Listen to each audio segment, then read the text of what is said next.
This time on Whatever We Want, we talk about. We are definitively deciding what is the best DreamWorks franchise. There are time codes down in the description if you'd like to jump around to different points in the episodes. We talk everything from Shrek to Megamind. Enjoy! Welcome back to Whatever We Want, where we review content across all mediums of media, movies, TV shows, video games, and beyond to give you the most interesting behind-the-scenes insight, storytelling techniques, all that jazz, and more. We go over everything from Marvel, DC, Pixar, Disney. We'll get right into it right now. PreBanter. Daniel, how are you doing, my friend? I am doing pretty good, man. Glad to hear that. All right, you ready to jump into the main segment of the week? Yeah. I'm actually super excited about this. So we're going to definitely answer the question, what is the best DreamWorks franchise? So my thought is we can talk through, like, most of the movies. I haven't seen all the movies, so maybe we don't talk about all the movies. Really? No, there's some, like, obscure ones on here that I haven't seen. But, like, we can talk then about, like, which ones actually are defined as a franchise. Like, you can consider them, qualify them as a franchise. And then out of those, what's the best, like, franchise? Yeah. So, I mean, I looked Makes up sense to me. a film franchise. According to Wikipedia, the most reliable of sources, it is a collection of related films in succession that share the same fictional universe. So, like, if it's like one movie, that's not a franchise kind of thing, unfortunately. So, like, some of these on this list that I want to talk about, like Over the Hedge, which we'll get to, like, is not a franchise. It's a funny movie. It's a great I like film. it, Yeah. but it's not in the running for a franchise. Wasn't there an Over the Hedge show? Or am I tripping? I don't know. I think there might have been concepts for a show and then never made light of day. But Okay. sorry, yeah, let's get into it. I mean, yes, some of the, like, DreamWorks ones I haven't even seen. Like, I don't think I've ever seen Ants, honestly, which was, like, the first DreamWorks one. It's funny. Yeah. My one professor that worked at Disney said that he worked on... Oh, no! I think there's Ants, and then there's the one that was, like, the knockoff of Ants, which is already, I'm not gonna lie, was kind of a knockoff of Bug's Yeah, I Life. was gonna say, what do you mean? Yeah, so... But there's this other one, it's like Ant Bully or something like that. Oh, yeah, I remember that one. I've seen that one. Yeah. I've seen that. I guess that's the knockoff What studio of did that Ants. one? Do you remember? No, Daniel, that is not in my arsenal of knowledge, is what studio did Ant Well, Bully, you've seen the knockoff. movies. I don't know. I'm just checking. It's apparently Legendary Pictures. I think he was nonstop talking about that, but like nobody cared. Wait, Warner Brothers did it? Yeah, Warner Brothers did it. Yeah, I remember it being something like that, where it's like a bigger. All right, whatever. So, all right, well, so yeah, we don't talk about Ants because it's not a franchise. It's just a knockoff. Yeah. I do have some history about, like, Disney DreamWorks and, like, that, like, why there were so many movies that were basically the same that came out at the same time. But we'll get into that when we get into some other movies. But first one I want to dive into is Chicken Run. It is not oh my god, officially a franchise. I forgot about that one. Well, technically, it will be a franchise next year. There's apparently a Chicken Run sequel coming out next year, like 23 years after the original. I didn't even know they did Chicken Run, dude. Yeah, dude. It was their first collab. It was DreamWorks' first collab with Aardman Animations, which is like that stop motion studio. And they do like Wallace and Gromit. Yeah, so we'll talk about Wallace and Gromit too. As well. But yeah, so they did Chicken Run. That was the first one. I don't know if I've ever actually seen all of Chicken Run, but I've heard good things about it. And it's getting a sequel 23 years later. It's kind of seems like a cult funny. classic one. Yeah, it's funny in its own right. Again, it has the same vibe, kind of as Wallace and Gromit, because it's same animation style. Yeah. But it took its own takes to try to hit like a different tone or for a different audience per se. What audience was that? It was more kiddie. I mean, Wallace and Gromit is already like it's a cartoon, but like this So was Chicken more, Run is even more kiddie than Wallace and Gromit? From what I remember, yeah. Oh, okay. Well, Chicken Run came first, so I guess Wallace and Gromit tried to, like, age up, and maybe. I don't know. I'd have to rewatch Wallace and Gromit. I wouldn't even say age up. The way I like to think about it, right, is like you remember like old SpongeBob, right? Yes. Like it was still aimed at kids, but like it was they're making like these sarcastic jokes and stuff like that would, Right. if you're really young, might go over your head. It's kind of like that. Gotcha. Over the hedge. Oh, okay. All right, next on the list, I think we have a powerhouse here. Chronologically, Shrek comes next, the first Shrek release.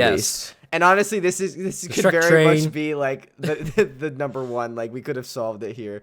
There are some competitors I do want to talk about, but Shrek, like, Yeah. wow, like just the sheer cultural impact that it had. Wasn't there a rumor saying that they were going to come out with Shrek 5? There's always been a rumor. I think for the past like 5 years, I've seen a rumor that there's like a Shrek 5 in the works.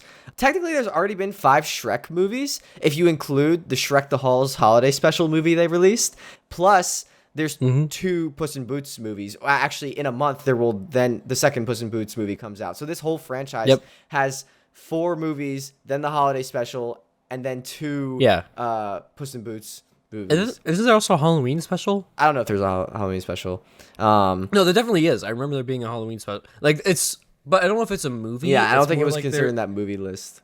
Yeah, there's a bunch of like short, I guess they're like short films or they're just shorts, like of different horror stories. I really think Shrek still holds up. Like, a lot of the humor is just like pretty timeless and funny. Some of the references maybe are not as timeless, but like it was like so fresh and new for like an animated film to be this edgy and like have this many adult jokes and be this crude that like adults could enjoy it. And it was like a huge middle finger to Disney, Shrek, but also just DreamWorks in general. Like, I was looking into the history of it, and apparently Jeffrey Katzenberg was like an exec at Disney and was fired in the 90s by the then CEO Michael Eisner. So he helped co-found DreamWorks, and then they started making movies that were almost the same as Disney, just to be like petty and like undermine their success. So that's why like Ants, I think, released like a month or 2 before A Bug's Life, because when Katzenberg was at Disney, he had the insider knowledge that Pixar and Disney were working together to create a Bug's Life movie. So when he left, petty. I love it. Formed DreamWorks, and they were like, let's quickly like churn out this this crappy knockoff of that and put it out before. Plus, they got, I think, Woody Allen to voice it. So it honestly tricked a lot of the general audience to thinking, oh, this is going to be the better one. So like, it probably did cut a lot of profits from A Bug's Life, just being that petty. And then they did the same thing, like a similar thing with Monsters Inc. When Monsters Inc. came out, they purposely made that the same day that Shrek went to video, so that like people would be distracted by that announcement, because like, again, Shrek's like a big monster going around, and Monsters Inc. is about big monsters. So like that's just so insane. And then also just all the tropes of Shrek. Like, Shrek is about like taking the fairy tale genre that Disney kind of like perfected and turning it on its head, and like literally like Shrek is like it's wiping practically his to butt. like a meme before memes were a thing. Yeah, honestly, Shrek has defined a lot of the cultural like meme stuff of this generation, which is like crazy. But I think honestly, Shrek, I mean, considering we've only looked at Shrek and Chicken Run, Shrek is the top of my list right now. Yes, dude. What are you talking about, man? Chicken Run? The chicken has to be top. Chicken Run CRCU, Chicken Run Cinematic Universe, man. It's starting next year with Chicken Run 2.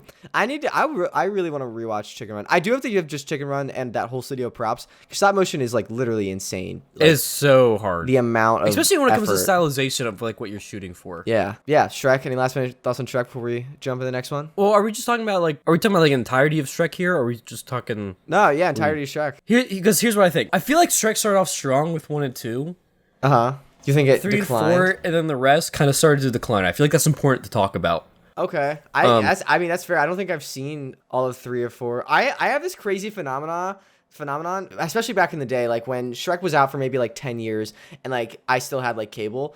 I would like be scrolling, and then like a Shrek would appear, and I'd be like, oh cool, a Shrek movie, I'm gonna watch it. And I would just like see some scene that I had never seen before, even though I had definitely thought I had watched the movie before. It was just like this whole new scene. Like, I don't know if I just never originally watched Shrek, but I would like literally probably like 7 times this would happen, where I was just flipping through channels and turn on Shrek, and then I'd see some completely foreign new scene, and I was like, is this like legit? Are they like changing the movie on me? And it just kind of added to the whole mystery and like meme sensation that Shrek was to me, because it was just like this ever-changing cinematic experience. That's the thing. Me and Juliana my sister can quote Shrek 1 and 2 like word for word. Yeah, that's how often we watched it growing up. But you think the last ones, the third one, he had kids, right? Okay, so the third Shrek one, babies. he figured out he was going to have kids, so he went out. Well, also the king died. Oh yeah! So, whoa, spoilers, bro. Yeah.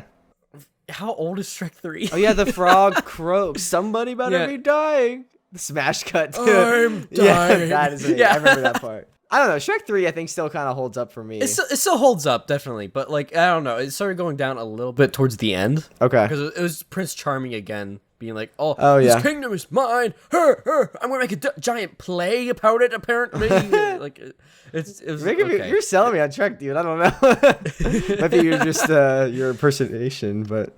Yeah. And then the fourth one was I don't remember the first one, like, at all. Shrek was think he Shrek has was kids. pissed off about like not having time for himself anymore. Classic dad. Yeah. So he was just like, I'm gonna just wish everything away by this magic guy.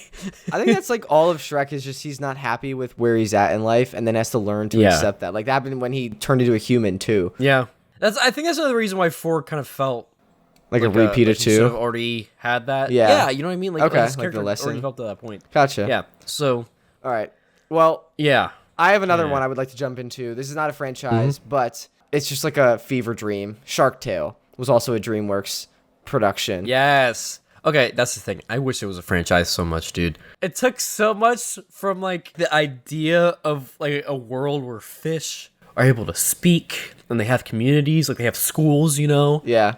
But in this world, they have the whale wash, yeah. Dude, I'm literally about to blow your mind with this.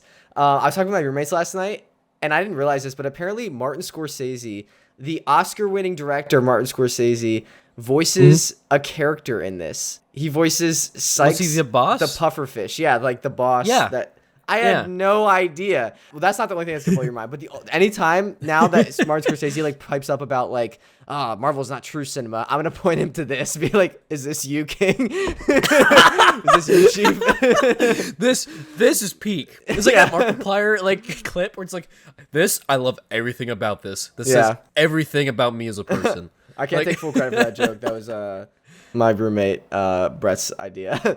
But oh my god, dude, that's so funny. I had no idea, but freaking Hans Zimmer composed the score for Shark Tale. Yep. That is insane. I did know that too. How'd you know that? A while ago, I was looking through like Hans Zimmer's stuff because I love Modern Warfare 2. Modern Warfare 2 is like my favorite. Modern Warfare 2 I found out last night. Yeah, so he did that score. So then as I was looking through his stuff, that came up. I was like, he did Shark Tank. Or not Shark Tank, Shark Tale. Well, that's the thing. Hans Zimmer, I looked into it more, has done 17 DreamWorks films, has scored 17 of their films. Like, I did not know that. Yeah, so I looked it up. I found this article from like 1996. Don't look it up. Don't look it up because I want to play a game where for the rest of these, I want to ask you, has he composed Hans this Zimmer or not? Yeah, so I want to go through with that. But yeah, so apparently he... Like, I found this article from 1996 that was like, wow, Hans Zimmer is like, he's like this up-and-coming film composer. He's doing all these great things since he moved from Europe. But now he's, like, starting up a new endeavor. He's, like, heading up the music department for DreamWorks, so this new studio, DreamWorks. So, like, he headed up the music department at DreamWorks when it started, which is why he's crazy. Collabed and done 17 movies with them, which is just crazy. Like, he and Elton John collaborated on one together. They did Elton John did a song for The Road to El Dorado, which was like before Chicken Run. And then just like I went down this huge Hans Zimmer rabbit hole, and which eventually led me to Hans Zimmer TikTok. He's apparently on TikTok now. He's on TikTok? Yeah. Have you seen No Time to Die? The James Bond movie? Is that Daniel Craig one or no? Yeah, it's the last Daniel Craig one that came out like last year or 2 years ago. I feel like I have, but like the Bonds all blend together. Okay, well, I won't say it, but Hans Zimmer spoiled the ending to James Bond to me on TikTok. Wait, really? Yeah. But we'll get into that. But anyways, I actually wanted to, before we keep going with these, I wanted to pitch to you some future podcast topics and hear your thoughts on this. Oh. So okay. I was going down thinking about Hans Zimmer, and like Hans Zimmer, I was looking through his filmography, has done like a ton of movies. So I think we could do like 2 episodes. We could do one episode where we talk about what is the best Hans Zimmer score. So it doesn't necessarily have to be like a good movie, but the score is like his best score in our minds, like rank it. And then on the flip side, we can do the reverse where it's like we talk about Hans Zimmer, the best movie he's been a part of. The worst score. No. What did he do terribly? No. I'm saying like what movie that like it doesn't have to be his best score, but it's the best movie that he's been a part of. Yeah. So it's kind of 2 episodes if you're interested in doing that. I'd be down for that. Cool. I actually also talked to Seeger about that. He was on our Captain America episode, and he's like a huge Hans Zimmer fan, like with the Hans Zimmer Live, and he said he'd be down to join us for that too. I haven't brought it up to him before about it too. I want to surprise you on the podcast episode about it. But yeah, dude, that sounds great. I love that idea. Okay. For the rest of this now, I want to go through and play that game where every time I mention a new, what's it called? I'll ask you, did Hans Zimmer do the score for this or no? All right, back to the tank for Shark Tale, though. Thoughts on this? You said you wanted it to be a cinematic universe franchise. I wanted it to be. I still do. Like, how can Nemo be and this not be, man? Yeah, like, honestly, this is another case of, like, Nemo coming out, and then the next year Shark Tale came out as like a kind of another FU to Disney from DreamWorks. I want the sequel to be, what was the shark's name? Lenny? I have no idea. To have an adopted son. I want Will Smith's character to slap a Chris Rock voiced fish. Or maybe he slaps Marty from Madagascar. Oh my god, that would be so imagine from like studio wise, like having Will record a line, like but not knowing what the animation is, and then you just like cut off his line and like put in a slap animation, and sound effect, Oh my god, I don't know, man. He's like, what am I doing in the scene? Oh, you're just chilling. You're mad, yeah. But someone insulted your wife. Handling it appropriately. Yeah. All right. You ready to jump into Madagascar? Yes. See, I feel like this one's going to be the next one that's going to be competing a lot with Tender. Yeah. Tender. Yeah. Yes. Tenders. I like chicken tenders. Contender. With Shrek. Wait, did Hans ever do the score for this? I don't know if he did that for all of them. Or just say the first one then. The first one? I'm going to say he did. He did. Yeah. I think he did it for most of them. I don't know if he did it for like the last one. Let me double check. He did the second one. He did the third one. He did the whole trilogy. He did not do Penguins of Madagascar though, unfortunately. That's what I was thinking of. I think the Madagascar franchise, I think the first movie is really solid in my opinion. Yes. And after that, it kind of goes a little downhill. Well, the second it's good. It's not great. It's not amazing. It's good. Okay. Again, it's kind of the same thing that happened with Shrek 4. It's like a lot of the lessons that were taught in the first one kind of come up again. And then with the third one, it's just a clusterfuck. The circus afro. Yeah. Why? I feel like there's only so many times that you can like have a group of animals secretly like move around the world, I guess. That is a weird concept.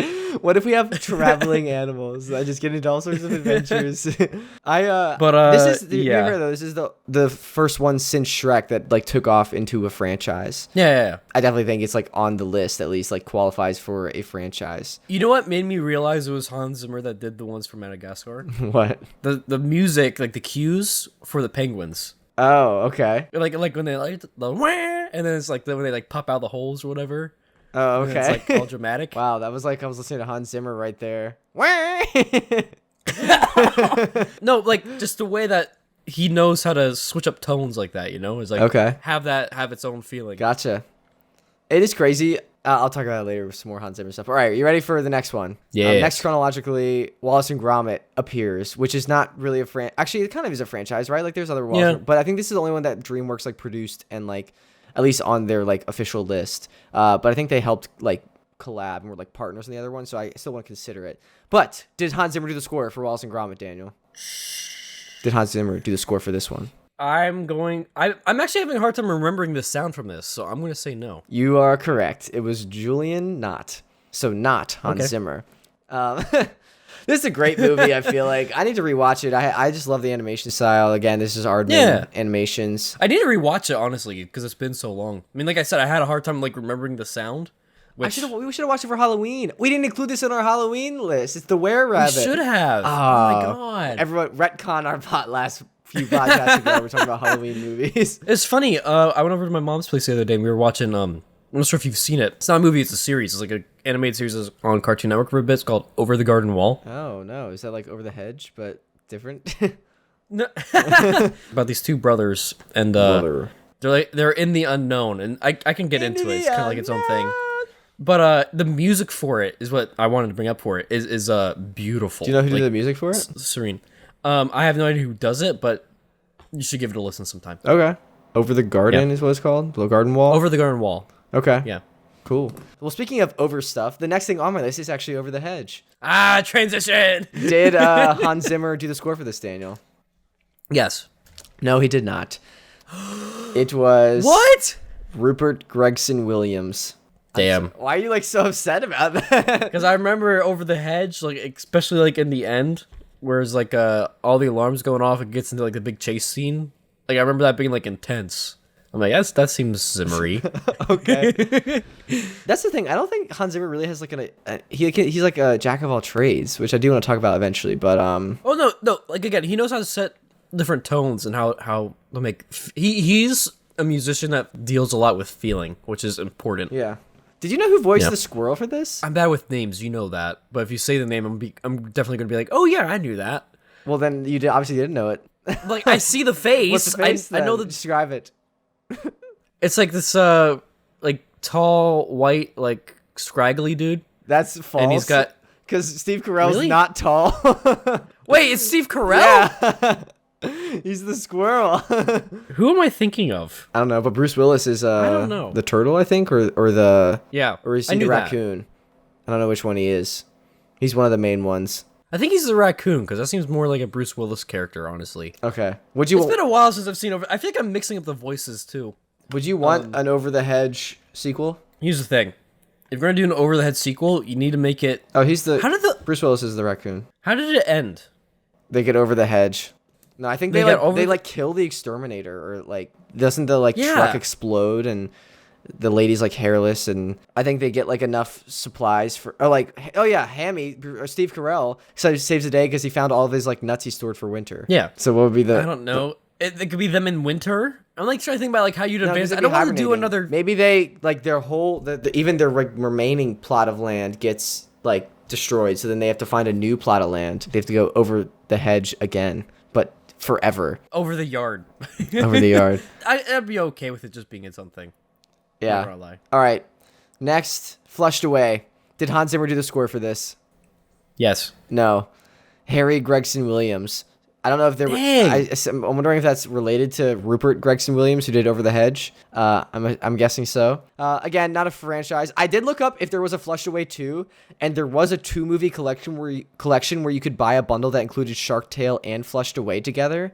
I guess I remember that. I guess because they're Yeah. both DreamWorks films that deal with water. Like I don't know how that like, makes sense. But yeah, I feel like I gotta stop doing like the quick shooting to figure out like, hey, is it Hans or not? Like these I last gotta few, think about it. I've more. like tricked you because like there have been. I said like there's 17 films that like have it, and then these last like 5 have not had Hans Zimmer. Yeah. It really makes you think about like how many films that DreamWorks has done. Like they really have done a lot. Yeah, I never knew it was that many. But also they're like, no offense to DreamWorks, I feel like they're kind of like forgettable. And like as I'm like, not really forgettable, but like as I'm writing these out, I'm realizing I watched them maybe once like years ago and then have never come back to them. Whereas like Pixar, I like to like come back to those every once in a while. Yeah. Because I don't think I've seen Flushed Away since it like came out. Thoughts on Flushed Away? Again, yeah, it's not a franchise. It's a good movie. Again, good comedy bits there. Empathetic towards the characters. Like they did the characters well. Did this come out the same time as like Ratatouille? Think of it? No, it was 2006 and Ratatouille was 2000. Actually, Ratatouille was 2007, I think. Or no, was it? Ratatouille. Yeah, 2007 was Ratatouille, and this was 2006. This was late 2006. So is this just another one of them being like, oh yeah, they're doing something about rats? Maybe, honestly. Rats. Ants. Rats. Yeah. Well, next on my list is the Bee Movie, and that is like another like small animal creature. So maybe, and that came out 2007. So maybe something with that. I feel like they keep on going. They really strongly focus on like these animal characters. Yeah. I'll give you a freebie. Hans Zimmer did not do the Bee Movie, unfortunately. Yeah, I knew that. It's the Bee Movie. That's crazy though. Like to think about, because I feel like the Bee Movie is up there also like alongside Shrek, not as largely as Shrek. Oh, but, for like meme? For memes. Okay. Yes. I was gonna say what? I saw your reaction. You're like, what? I'm like, no. I was gonna say, because like there's so much Bee Movie and meme. Yeah. culture. It's just, There was like a whole era It's where it was weird like that one was one of the ones. YouTube that, videos of like the Bee Movie, but every time they say bee, it gets faster, and it's like a 7-minute video. or just simply, do you like jazz? Yeah, I was an annoying high school kid in jazz band that referenced that a lot. Next is what I think honestly has the best shot of dethroning Shrek at this point, Kung Fu How to Panda. Train Your Dragon? Oh. I'm saying up to this point. Yeah, that's true. So True. Did Hans Zimmer do the score for this? Yes. Yes. And this one, the music's freaking great. Like the freaking And dude, I freaking cannot speak highly enough of Kung Fu Panda. I also did you know they're making a 4th one? Yep. Every time I say something, you're like, yeah, I knew that. I feel like you don't, because every time I then ask, I've been doing this thing. Okay, recently. so that time, I asked you, like I asked you like the Steve Carell thing. I specifically asked you like I didn't ask, did you know Steve Carell did this? I said, Listen. who voiced the squirrel? And you were like, oh, I don't know. And then you didn't know. I think for like half of these, you don't actually know. But here's the thing, right? My knowledge is based a lot on like my brain is stupid.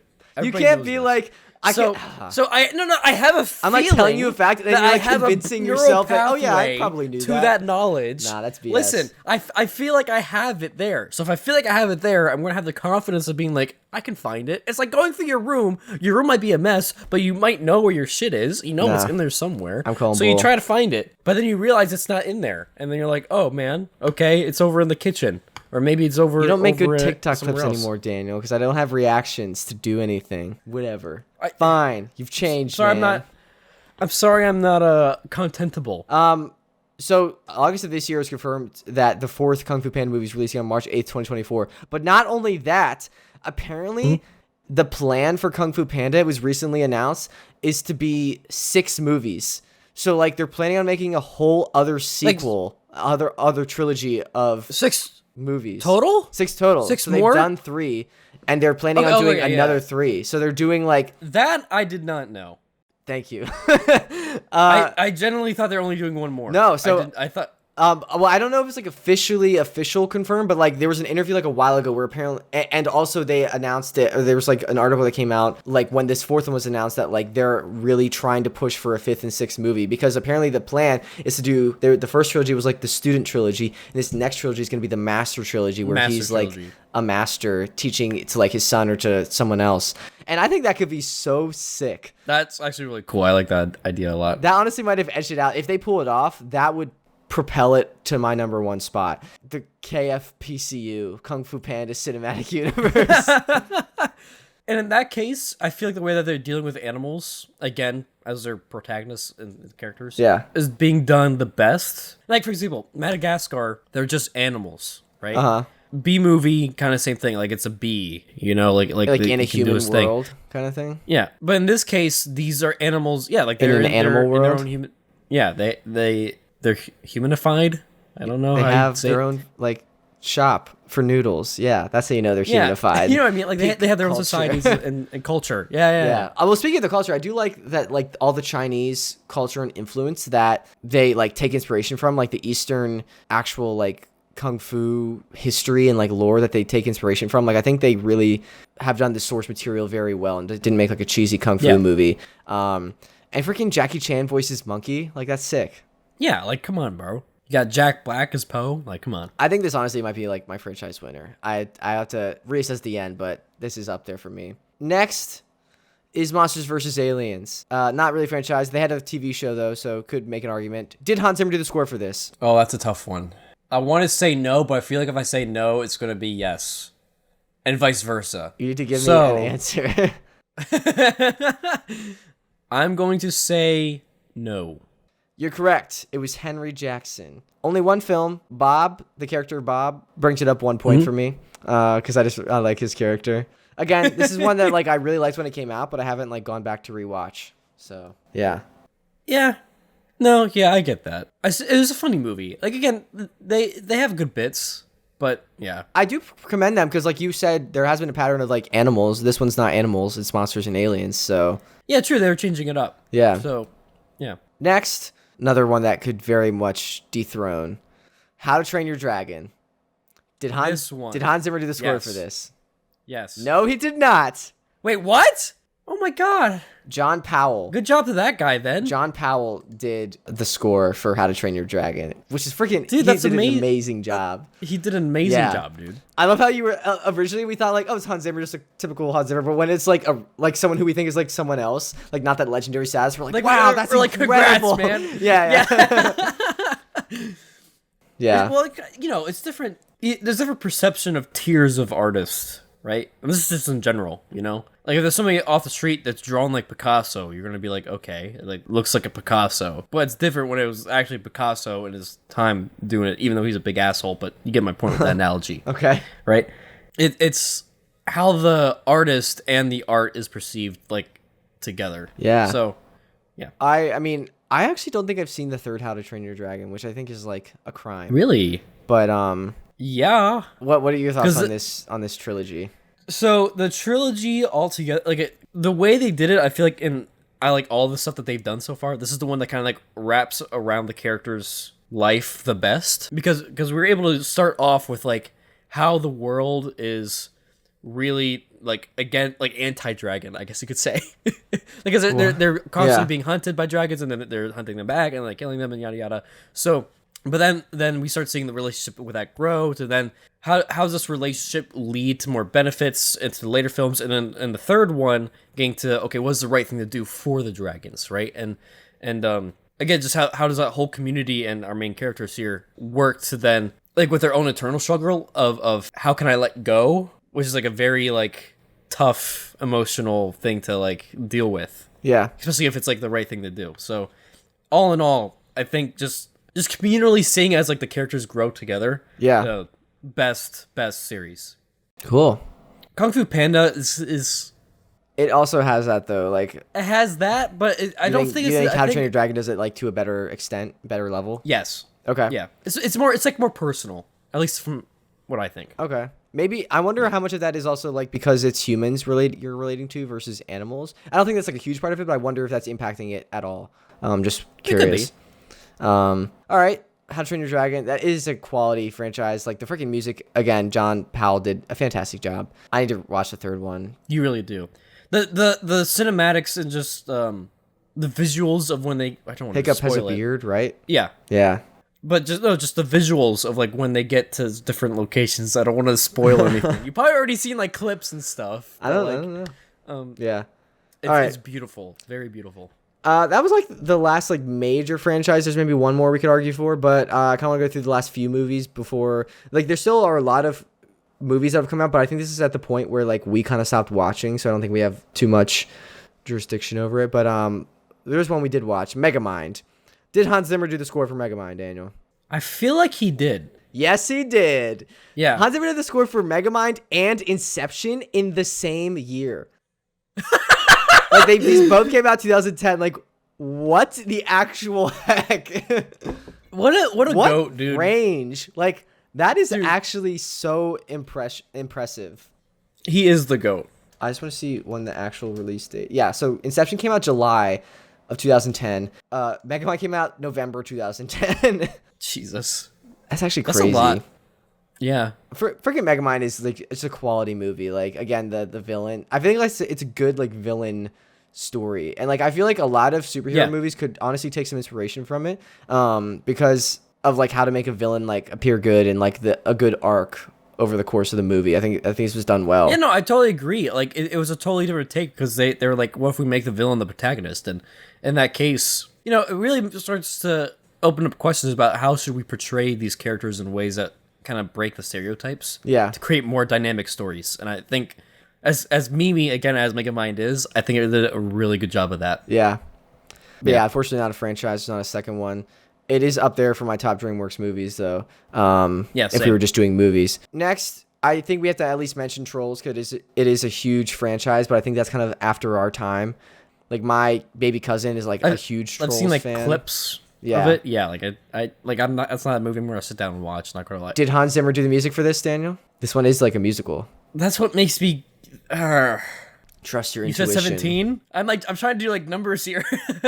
I said 17. What do you mean? I didn't say 17. What? 17 movies that he's done. Oh yeah. Sorry, yeah.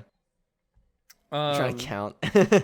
Yeah, exactly. I'm like trying to do the numbers game here. I'm like, just guess. It doesn't really matter. I don't think so, but I'm going to say yes. He did not. It was. I said one with my heart. Christoph Beck. Oh my god! I don't know why I said my heart. I feel Hans Zimmer in my soul. Yeah. I think Trolls, I think it is doing, if you would ask someone like 10 years younger than us this question, that might be their top choice. Or maybe even more than 10 years. I guess we're like pretty old now. But anyways, and finally on this list, I think we should also mention The Boss Baby. Did Hans Zimmer do the music for this, Daniel? Fudge it. Yes. Yes, he did. He did do the music for Boss Baby. I never would have guessed that one. I feel like I've been pretty good with my guesses. You haven't, honestly. actually. Yeah, but I almost said Hans Zimmer. Tobey Maguire, I think, is the narrator in this, which was just like so bizarre. Pretty cool. It's not up there for top franchises for me, honestly. I only remember bits of the first one. Yeah. I think I did watch the first one all the way through, but like it did not stick it did not stick Yeah. with me. All right. Yeah. Let's go through and then let's do our top 5. So I want to hear your top 5 DreamWorks franchises. Are we making this like a rank rally, or Sure. are we doing we like do that. a? We also have a draft later, so. Okay, so I'm gonna go with Shrek. But no, for your they had to be- last one, are you doing bottom top? Oh yeah, that's right. Fudge. I forgot. Sorry, I was thinking draft format. You're so you good. do You're your best good. one Yeah. first. Okay, well I guess I spoiled that. I was like, Oh, Shrek's God, number okay. 5. So yeah, we're gonna go bottom to top for Yeah, our top franchises from DreamWorks Animations. We listed off so many one-offs. I'm trying to think about. Okay, so hold on. What are the ones that are franchises? Just run them off. I'm just gonna go back to the top. Technically, Chicken Run as of next year. Shrek, Madagascar. I guess Wallace and Gromit has other ones. Kung Fu Panda, How to Train Your Dragon, Boss Baby. That's thinking about that now. There's not many franchises. I know. Like, there's a lot of films, but there's not that many franchises. But you can franchises. just order them, I guess. Yeah. So, oh god, Trolls is not on the list at all. Okay. So that only leaves the other 5, right? So and Boss I don't want Baby. to do the Wallace and Gromit one. Okay, then because Boss Baby's your bottom then? Yeah, because it's not technically a franchise yet. So yeah, I have to say Boss Baby. And then No, probably... Wallace and Gromit, Chicken Run is technically not the franchise. Wallace and Gromit has other movies. No. I'm talking about the Chicken Run. Yeah. Yeah. Okay. I mean, yeah, but it's not done by... I want to be canonical to DreamWorks. Okay. Warning, I'm not going to be canonical. All right, go ahead. So yeah, bottom, I guess, would have to be Boss Baby just for that logic there. Then probably Madagascar. yeah. Then Kung Fu Panda. Then How to Train Your Dragon.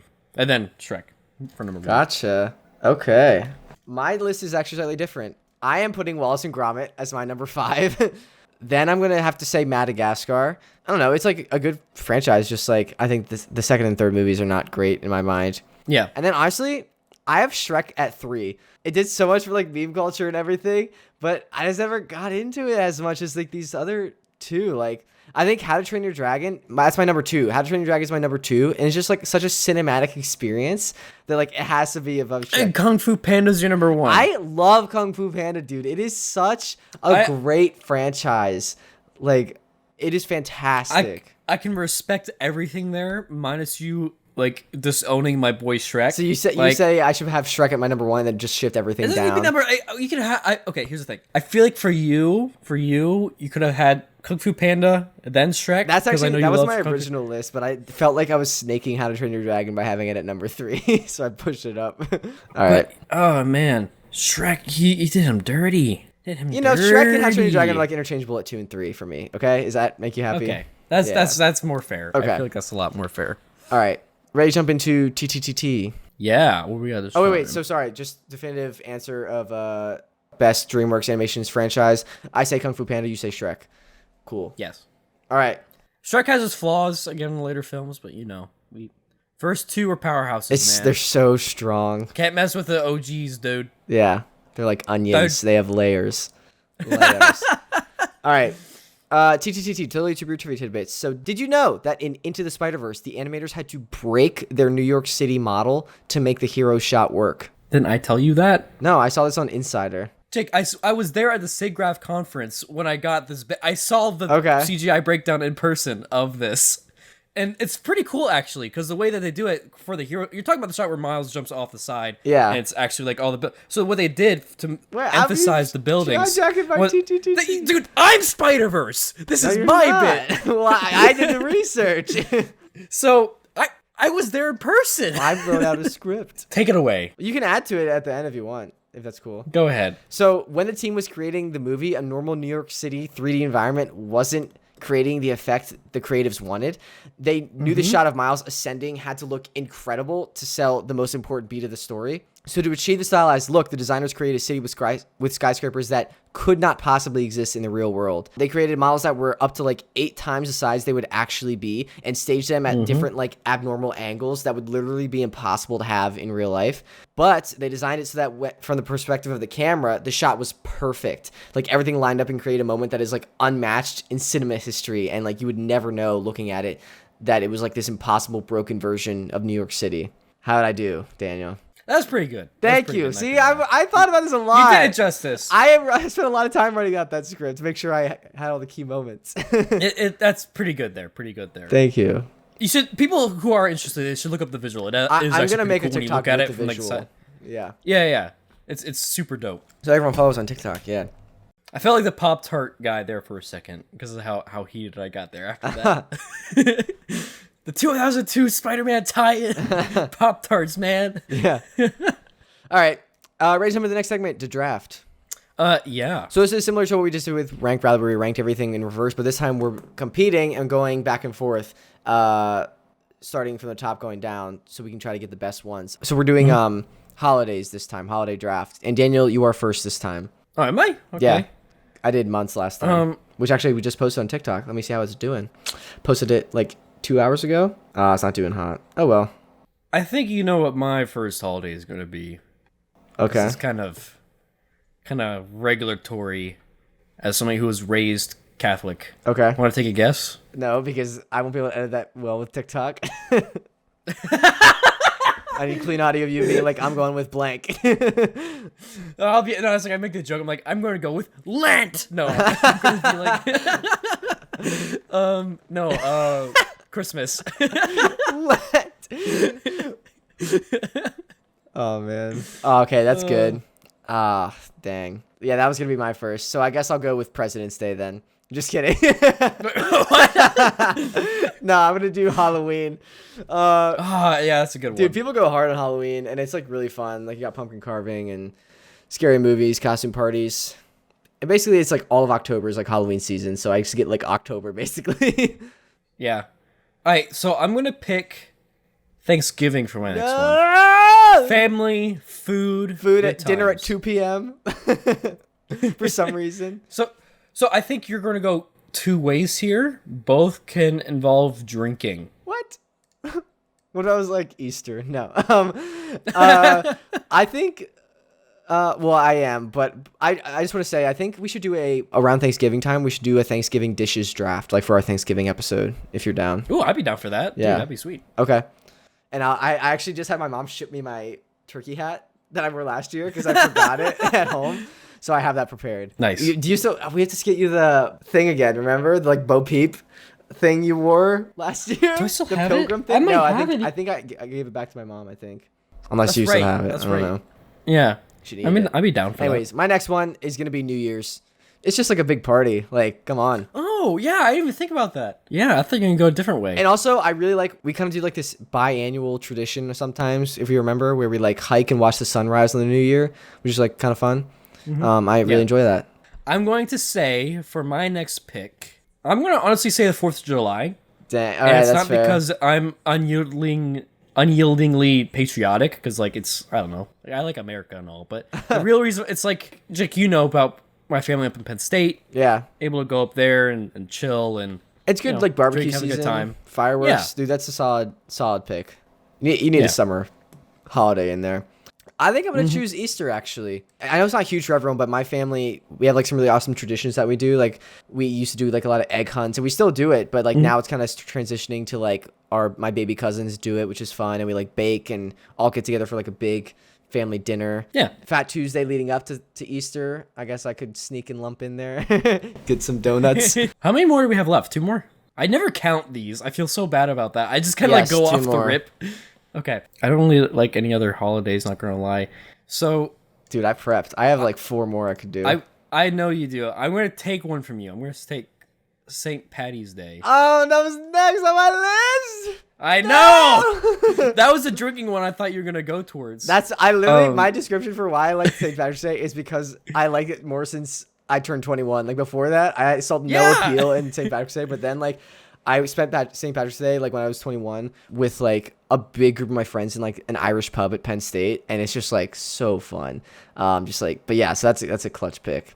I don't like. I drink. But You I don't like even drink. participate. Why'd you steal that? Yeah, from me? Fine then. Because So steal one from me. Oh wait, you probably can't because I'm a boring guy. I'm choosing May the 4th. Oh, take that! Take that! I destroyed you there. No! Oh my god! No! I feel so great that I just stole that. Failed myself. Yes. What has my vanity caused me? Oh, fuck. Victory. That hurt. That stung. All right. Your last one. I think I won this either way. Yeah, at that point, I might as well just say fucking tax day. Like, oh god, I don't know. What other holidays are there, dude? Like, there's Valentine's Day, sure, but I don't care about Valentine's Day. I'll say the ones that I had that I did not include on my list. There's 420. There's Labor Day. There's Memorial Day. Black Friday. Cyber Monday. I'll go with Cyber Monday. Screw All right. it. I'll choose April Fool's then. I'm a master at pranks, bro. Yeah, that is more of your day. Yeah. Yeah. Dude, my You're a parents pranker. pranked me. This is how I found out about April Fool's Day. Did I tell you this story before? I forget if I told this on the podcast, but so my parents woke us up on like April 1st, and I had no idea April Fool's was like a thing. And I think my sister and I were like 8, like we were very young, and like we were big into like DSs, like we played on the DS, and like we did that like a lot. Our parents were always trying to like get us to like go outside and have fun and stuff like that. Obviously, like good parents, but they woke us up just what I thought was just a random day, and then they were like sat us down. They're like, guys, we used to sit down, put your DSs down. We were like, okay, and they were like. There was an announcement, like Barack Obama was the president at this point, like he had just became president, and they were like, Barack Obama just made a new announcement, like a new law, and we were like, oh, okay, and they were like, and it impacts you, and we were like, what? And he was like, they were like, yeah, there's like some new studies that show that like handheld devices severely impact brain development in children, so they have banned all handheld devices, especially DSs, and they just sat there, and my sister and I were like, what? What? And they literally let us like marinate there for like 5 minutes. It felt like an eternity. It probably was like a minute, but like it felt like forever. And they like convinced us. They were like convincing us they were trying to like take our DSs. Like, yeah, we gotta confiscate these. Like, get rid of them. We were like, what? My Pokemon? Like, but yeah, My Nintendogs. Oh no. yeah. That was my introduction to April Fool's Day, and I've loved it so ever funny. since. Yeah. All right, ready to jump into the next segment? Yeah, I'm really depressed about the May the 4th thing. I'm so happy. Oh man. All right. Patron shoutouts, QW yeah, stars. You I'm say boosh. We got Patron Lori, Frank, Rick, Lisa, Evan, Tony. Thank you so much for pledging the tier. They can see the shout out. If you'd like to support us over on Patreon, link is down in the description. You get the audio episode early, special benefits, cool perks, all that jazz, and more. Thank you sincerely, seriously, so much to our Patreon supporters. We really appreciate the support. Ready to jump into cool comments. Yeah, what we got this time? So, I actually found out we unlocked the community tab on our YouTube channel. So, I've started posting some polls there in the community tab. So, please, everyone, check that out. I've also started posting more shorts on YouTube. Like, so if you don't have TikTok or don't want to watch TikTok, I post some of our best TikToks. Like, I take the ones that perform well and put them on shorts on YouTube. So, feel free to check that out. But yeah, so I put a poll up that asking everyone's favorite Star Wars show of the year. And, it's interesting because most people, the poll is winning, Andor is winning by far. But the comments, people are more vocal about Kenobi because Luke Ross said Kenobi and Evan, Superhuman, said Kenobi gang. So, interesting. Here's the thing. As much as I liked Kenobi, because like Kenobi is good, I still gotta say Andor. I also say don't know, Andor. What other shows do you have on there? Boba Fett. On the poll. That's it? Yeah, that was the only... the live action shows that came out this year. And live action. Okay. I posted this before Tales of the Jedi had come out also. Okay, that makes sense. Okay. Because I'd say Tales of the Jedi, but like... Yeah. But yeah, Andor has been killing it. Which, Yeah. by the way, I watched the latest episode. Do you have any ideas for polls or suggestions, Daniel? Or if anyone has suggestions for what polls we should do, let us know in the comments. What do you think the color of my underwear is? No. Okay. It's probably yellow because you pissed your pants when I got May the 4th. It was all yellow. No. Pink? Yellow. They're brown because I shot myself. Okay. After you took the 4th. Okay. I'm just kidding. No, it's hard when you put me on the spot like that. Like, I'm trying to think about like a fun poll that's like not something that's already done or like I do have a done. poll that I think should be out either tomorrow or like before this episode comes out. I'm not sure. It was, are you looking forward to Black Panther Wakanda Forevermore or Avatar 2? Quantumania. Or yeah. Because those are like the two big last movies of the year, I feel like. So, yeah, true. Yeah. Yeah, I want to ask people about that. Yeah, that's a good one. Yeah. All right. Ready to jump into the introduction? Yeah, tell me when. when we just talk about whatever we want to talk about. Now we're done. Thank you so much sincerely for watching this episode, listening to this episode, however you have consumed this episode, for making it this far. Next week, we'll be back for Black Panther, Wakanda Forever. See you next time. Goodbye. Bye.